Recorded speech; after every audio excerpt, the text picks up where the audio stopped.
Welcome welcome to sociology study. दोस्तों, sociology study platform में आप सभी लोगों का हार्दिक स्वागत है। और ये आज का हमारा लेक्चर है यूपी पीजीटी का समाजशास्त्र विषय है। हल प्रश्न पत्र 2011 का लेकर के आए हैं आपके सामने। और ये लेक्चर सेकंड है। एक लेक्चर ऑलरेडी डिस्कस हो चुका है, आप डिस्क्रिप्शन में जाकर देख सकते हैं और प्लेलिस्ट में जाकर के देख सकते हैं। और बहुत से लेक्चर डिस्कस हो चुके हैं और हल प्रश्न पत्र भी कराए हमने 2000 से लेकर के और अभी तक। ठीक है, इसमें हम 25 MCQ पर विचार करेंगे। और चलिए स्टार्ट करते हैं आज के लेक्चर का फर्स्ट MCQ। अगर आप चैनल पर नए हैं तो चैनल को लाइक सब्सक्राइब शेयर ज़रूर करें। और आज हम 26 से लेकर के 50 यानी कि 50 तक चलेंगे। ठीक है, 26 से 15 तक। ये पहला क्वेश्चन है सेशन का 26 में। कह रहा जाति की परिभाषा है। ए, जाति एक बंद वर्ग है। बी, जाति एक अंतर्विवाही समूह है। और सी, जाति एक बहिर्विवाह समूह है। डी है, जाति एक भूभागीय समूह है। प्रश्न नंबर 26 का आंसर बताएं 26 का। और इसका राइट आंसर है, बिल्कुल राइट आंसर दिया हुआ है आपने। जाति एक बंद वर्ग है, बिल्कुल बंद वर्ग है जाति। मजूमदार और मदान ने कहा था, ये देखिए परिभाषा है इनकी। ये दो समाजशास्त्री थे, इन्होंने कहा था जाति एक बंद वर्ग है। जाति एक ऐसा वर्ग है जिसकी सदस्यता केवल जन्म से ही निश्चित होती है। यानी कि कोई भी बालक जब किसी कास्ट या किसी जाति में किसी घर में जन्म लेता है तो वह जिस जाति का जन्म लेता है, जिस जाति में, वह ज़िंदगी भर उसी जाति का सदस्य बन करके रहेगा। ठीक है, वर्ग तो आपका बदलता रहता है लेकिन जाति नहीं बदलती। और नेक्स्ट प्रश्न 27, निम्नलिखित में से कौन सा कथन सत्य है? हमें सत्य कथन को पहचान करनी है। ए, जाति तथा वर्ग दोनों जन्म पर आधारित होते हैं। बी, जाति तथा वर्ग दोनों कर्म पर आधारित होते हैं। सी, जाति तथा वर्ग दोनों समाज की स्तरीकरण होते हैं। डी, जाति तथा वर्ग दोनों वर्ग व्यवस्था पर आधारित होते हैं। कौन सा आंसर राइट है? गलत सत्य कथन का पहचान करनी है आपको। क्या है? प्रश्न नंबर 27 का ये राइट आंसर है, बिल्कुल सी, जाति तथा वर्ग दोनों समाज का स्तरीकरण करते हैं। ठीक है, जाति जन्म पर आधारित होती है जबकि वर्ग नहीं होता।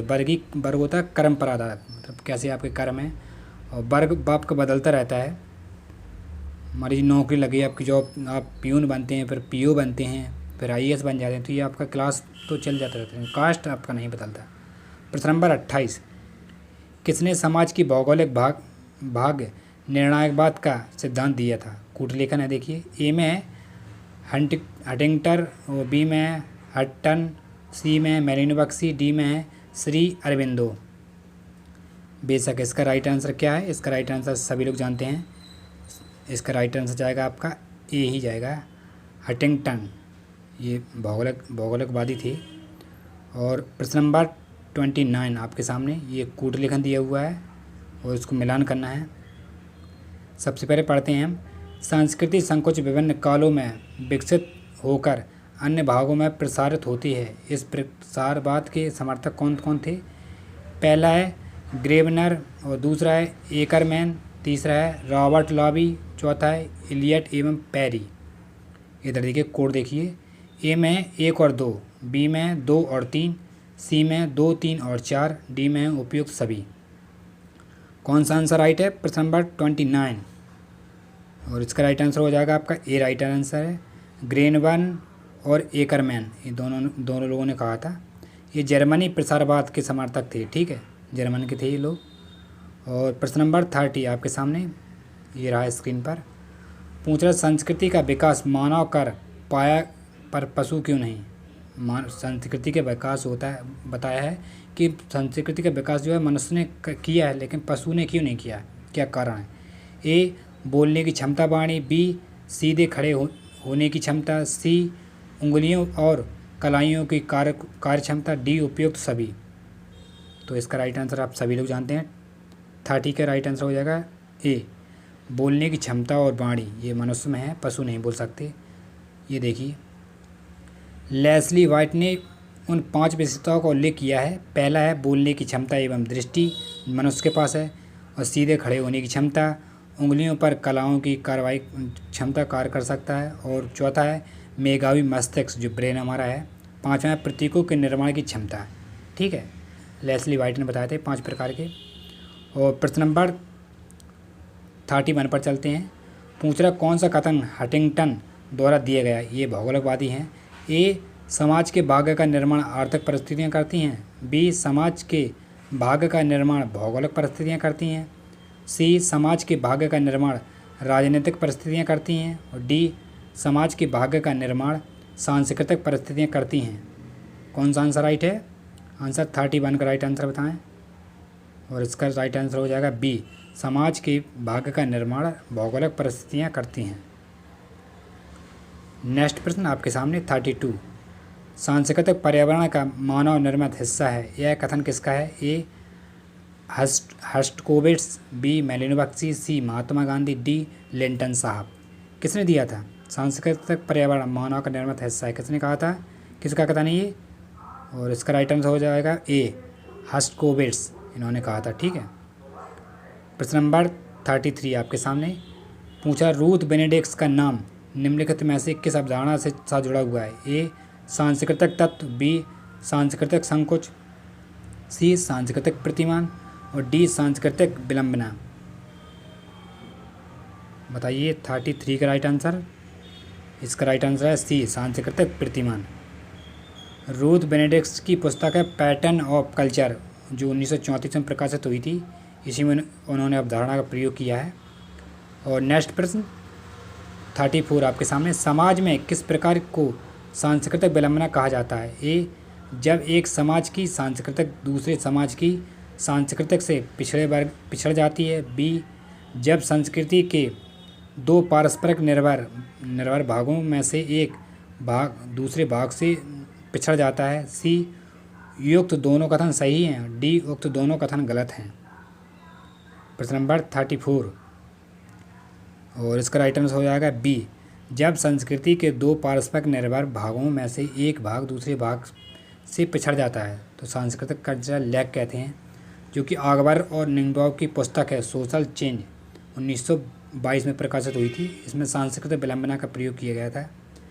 और प्रश्न नंबर 35 कह रहा है औपचारिक संबंध निम्नलिखित में से किस समूह का लक्षण है? ए प्राथमिक समूह का, बी द्वितीयक समूह का, सी स्थायी समूह का और डी स्थायी समूह का। या राइट आंसर बताएं। 35 का क्या आंसर है? क्या हो जाएगा 35 का आंसर? बिल्कुल राइट आंसर है। इसका राइट आंसर हो जाएगा बी। ठीक है, द्वितीयक समूह है। प्रश्न नंबर 36 आपके सामने पूछा है जाति व्यवस्था की रीढ़ की हड्डी है। जाति व्यवस्था की रीढ़ की हड्डी क्या है? ए अंतर्विवाह, बी व्यवस्था का निर्धारण जन्म से, सी अस्पृश्यता और डी है सामाजिक स्थिति का निर्धारण। 36 का आंसर बताएं क्या है। और आई होप इसका आंसर आप सभी लोगों ने दिया है। बी राइट आंसर है। व्यवस्था का निर्धारण जन्म से होता है। ये रीढ़ की हड्डी है समाज जाति की। और प्रश्न नंबर 37 आपके सामने पूछ रहा है आधुनिक समाज में अधिकांश सामाजिक स्थितियाँ होती हैं। ए प्रदत्त, बी अर्जित, सी मानव निर्मित और डी ईश्वर द्वारा प्रदत्त। 37 का आंसर बताएं। और इसका राइट आंसर हो जाएगा बी अर्जित होती हैं। ये देखिए आधुनिक समाज में अधिकांश सामाजिक स्थितियाँ अर्जित होती हैं क्योंकि व्यक्ति इसे योग्य ज्ञान और निपुणता के साथ प्राप्त करता है। ठीक है, शिक्षा के द्वारा हम किसी प्राप्त करते हैं इसको। और प्रश्न नंबर 38 समाज में प्रदत्त सामाजिक स्थिति तय होती है इस आधार पर। ए आमदनी, बी शिक्षा, सी जन्म और डी इनमें से कोई नहीं। और 38 का राइट आंसर है। बिल्कुल राइट आंसर सी आपका जन्म पर होती है। समाज में प्रदत्त परिस्थिति लिंग जैसे आयु, जाति ये सभी होते हैं। और नेक्स्ट प्रश्न 39 पूछ रहा है कौन सा विचारक सांस्कृतिक विलंबना के सिद्धांत के लिए जाना जाता है? ए टॉयनबी, बी भगवान दास, सी सोरोकिन, डी ऑकबर्न। सांस्कृतिक विलंबना के नाम से कौन से किस सिद्धांत के लिए जाना जाता है? 39 का राइट आंसर है ऑकबर्न। ठीक है। प्रश्न नंबर 34 को देख सकते हैं जो कि ऑकबर्न निम्नलिखित ने कहा था। कल्चरल लैग 1922 में इनकी पुस्तक भी है इनकी। ठीक है। और प्रश्न नंबर 14 कौन सा कथन सही है? मैं सही कथन को पहचान करनी है। ए व्यक्ति की जड़ें संस्कृति में होती हैं, बी व्यक्ति की जड़ें व्यक्तित्व में होती हैं, सी व्यक्ति की जड़ें बर्ताव में होती हैं और डी इनमें से कोई नहीं। प्रश्न नंबर 14 बिल्कुल राइट आंसर है सी है, संस्कृति की जड़ें बर्ताव में होती हैं, हम कैसे बोलते हैं उसी हिसाब से हमारा रहन सहन और कल्चर का पता पड़ता है। और प्रश्न नंबर 41 आपके सामने स्क्रीन पर पूछ रहा कथन है, एक व्यक्ति न तो वह मानव पैदा होता है और न ही सामाजिक, वरन वह ये दोनों ही बनता है। सामाजिकरण की प्रक्रिया है। ए गलत, बी सही, सी अंशतः सही, डी इनमें से कोई नहीं। 41 का आंसर बताएं। इसका राइट आंसर बिल्कुल सही है, राइट आंसर है ये।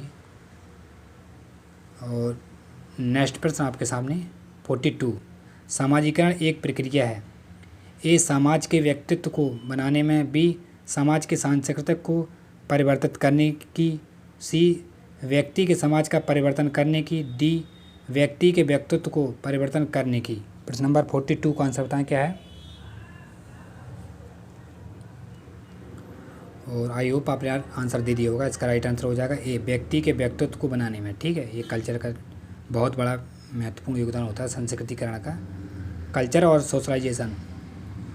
प्रश्न नंबर 43, सामाजिक नियंत्रण का सबसे महत्वपूर्ण अभिकरण क्या है। ए स्कूल, बी पड़ोस, सी पड़ोस है, बी आपका परिवार में है, और डी आपका नातेदार क्या है। और 43 का राइट आंसर बताएं फटाफट कमेंट बॉक्स में। इसका राइट आंसर हो जाएगा बी परिवार। सामाजिक नियंत्रण का सबसे महत्वपूर्ण अभिकथन परिवार है, क्योंकि व्यक्ति का सामाजिकरण सर्वप्रथम परिवार में ही प्रारंभ होता है, उसके बाद वह मोहल्ला पड़ोस में जाता है और स्कूल में जाता है। नेक्स्ट प्रश्न 44 आपके सामने, कौन सामाजिक नियंत्रण लागू करता है। ए समाज, बी धर्म, सी कानून, उपयुक्त तीनों। तो इसका राइट आंसर बिल्कुल सही हो जाएगा, डी राइट आंसर हो जाएगा, तीनों हैं। नेक्स्ट प्रश्न आपके सामने 45, सामाजिक नियंत्रण का कौन सा साधन जनरीति है। ए नमस्ते करना, बी अंतर्विवाह, सी बहिर्विवाह, और डी है एक विवाह। 45 का राइट आंसर बताएं क्या है। इसका भी राइट आंसर आपने सही दिया है, नमस्ते करना है, ये सामाजिक नियंत्रण का साधन जनरीति है। नमस्ते सबसे अच्छा वादक है हमारे इंडिया में। प्रश्न नंबर 46, सामाजिक नियंत्रण का मुख्य लक्ष्य है। ए सही समय पर चुनाव करवाना, बी सामाजिक विकास तेज करना, और सी आपका आदर्श नियमों व सामाजिक मूल्यों का अनुपालन करवाना, और डी है कीमतों पर नियंत्रण रखना। 46 का आंसर बताएं क्या है। और इसका राइट आंसर हो जाएगा सी आदर्श नियमों व सामाजिक मूल्यों का अनुपालन करवाना। ठीक है, चलते हैं हम नेक्स्ट प्रश्न पर। प्रश्न नंबर 47 आपके सामने, कौन सा व्यवहार सामाजिक नियंत्रण से मेल नहीं खाता। ए प्रार्थना स्थल में धार्मिक अनुष्ठान, बी अपनी ही जाति में विवाह, सी हड़ताल पर जाना, और डी आयकर चुनाव करना, आयकर कर चुकाना, जो कर्ज होता है आयकर उसको चुकाना। और इसका राइट आंसर बताएं 47 का। इसका राइट आंसर हो जाएगा सी हड़ताल पर जाना। ठीक है, नेक्स्ट प्रश्न पर चलते हैं। 48 आपके सामने स्क्रीन पर पूछा है, सामाजिक स्तरीकरण का अर्थ है समाज का। ए पेशेगत विभाजन, बी भाषागत विभाजन, सी सामाजिक स्थिति के अनुरूप विभाजन, और डी आपका क्षेत्रीय विभाजन। 48 का आंसर बताएं क्या है। और इसका राइट आंसर हो जाएगा सी सामाजिक स्थिति के अनुसार विभाजन। ठीक है, ये देखिए ये व्याख्या दिया हुआ, पढ़ लेना। नेक्स्ट प्रश्न 49 आपके सामने, सामाजिक नियंत्रण दृढ़ होता है। ए में है छोटे समुदाय में, बी एक रूपीय समुदाय में, सी धर्म को महत्व देने वाले समुदाय में, डी उपयुक्त तीनों में। 49 का आंसर बताएं क्या है। बिल्कुल राइट आंसर है सी आपका, ए बी सी तीनों राइट आंसर है, तो डी राइट आंसर हो जाएगा इस हिसाब से। प्रश्न नंबर 50 इस सेशन का लास्ट और आखिरी क्वेश्चन पूछ रहा, कौन सा सिद्धांत सामाजिक परिवर्तन का है। ए एक रेखीय सिद्धांत, बी चक्रीय सिद्धांत, सी दोनों में से कोई नहीं, डी उपयुक्त दोनों। प्रश्न नंबर 50 का आंसर बताएं क्या है। और इसका राइट आंसर हो जाएगा दोनों हैं, एक रेखीय सिद्धांत और चक्रीय सिद्धांत। ठीक है, सामाजिक परिवर्तन का। और एक और होता है आपका उतार चढ़ाव का सिद्धांत, वो आपको कमेंट बॉक्स में बताना है वो किसका सिद्धांत है, किसने दिया था। और आई होप आपको इस लेक्चर के ये 25 MCQ पसंद आए होंगे। और अगर लेक्चर अच्छा लग रहा हो तो चैनल को लाइक सब्सक्राइब शेयर ज़रूर करें अपने दोस्तों के साथ। मिलते हैं नेक्स्ट लेक्चर में, जब तक ये टाटा बाय बाय।